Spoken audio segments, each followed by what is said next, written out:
Dude, I recently watched the first the second and third of the first Spider-Man sequel, the one with Tobey Maguire. Yeah, Dude, those movies fucking rock, bro. I don't care what anybody says. they were good. Yeah, yeah. Have you rewatched them since being like older? No, I haven't rewatched those, and I never really even watched like the Andrew Garfield ones. But Yeah, those were pretty good too, dude. I mean, because I was sitting there and watching the scenes where he's fucking going through the city, just fucking, and like I could feel my heart pumping like a little yeah, kid we again. were kids when that came out. That was Yes, the coolest dude. shit ever. Dude, I wanted to be Spider-Man so fucking bad.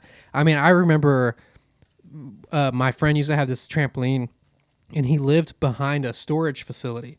So the storage facility had like a giant wall, and it was like, I mean, it was like a 12-foot wall to keep people out or whatever. And I mean, it was in like South Houston, so like keep all Mexican people out.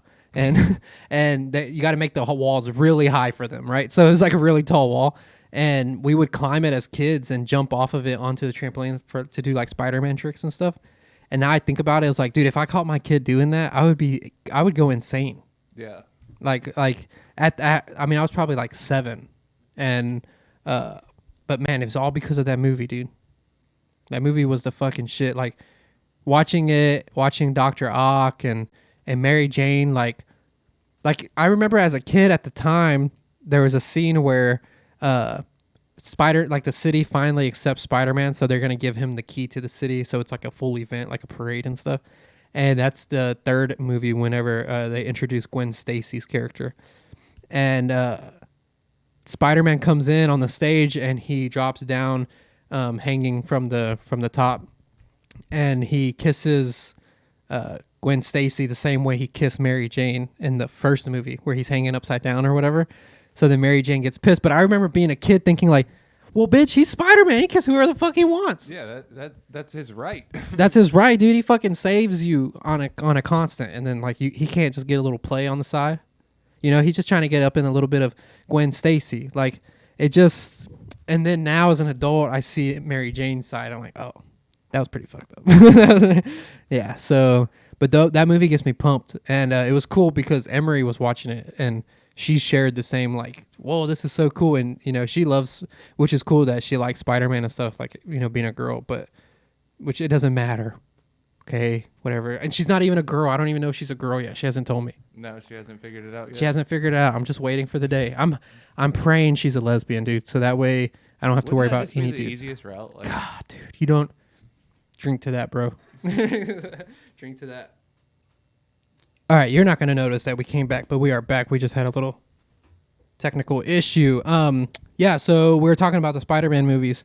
Did you watch the new one that came out when they had Tobey Maguire and Andrew Garfield? oh yeah. Yeah, that was cool. That was really cool when they did that. So Yeah, I went and saw that one in theaters, and I literally like, even though like I said I hadn't really watched the Andrew Garfield ones, like I actually cried. Like, really, mm. whenever wait, on which part though? Just like when Trying they to all remember. showed up like on the rooftop. Oh yeah. You cried? I did. That's beautiful, dude. I mean, it wasn't like an uncontrollable sob, but it was like Yeah, you felt it in your throat, and it was one tear. my ex at the time like looked at me. I was like, this. She's like, I'm not sucking that dick tonight, dude. I can't. You can't suck the dick of a dude that's crying during Spider-Man.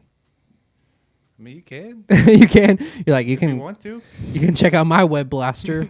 But yeah, so that was great. That was a fun trip down memory lane. I just didn't realize how much those movies meant to me till I was watching them the other day. I was like, damn, like I remember that scene. And like there's a scene where he's swinging through the city, and I think somebody like robbed a bank or something. He was chasing them, and he like goes through like the an 18-wheeler, like or like a truck, some type of dump truck or something. But he goes through where the back of the truck and like whatever it is, the container meet, and he like goes, and I just saw that, and I like remembered it, and literally gave me chills, dude, because I remembered it as a kid. I was like, dude, what, you're gonna see me out there at the park like filming Spider-Man videos, like climbing the fence and stuff, dude. I have a sick Spider-Man costume, so you never know. Do you really? Yeah, because we did a Spider-Man one year for Christmas. I mean, for Christmas, for Halloween. So it's pretty cool. It's like you know those morph suits that like form your whole body. Mm. It's like that, but Spider-Man, and it looks like Spider-Man.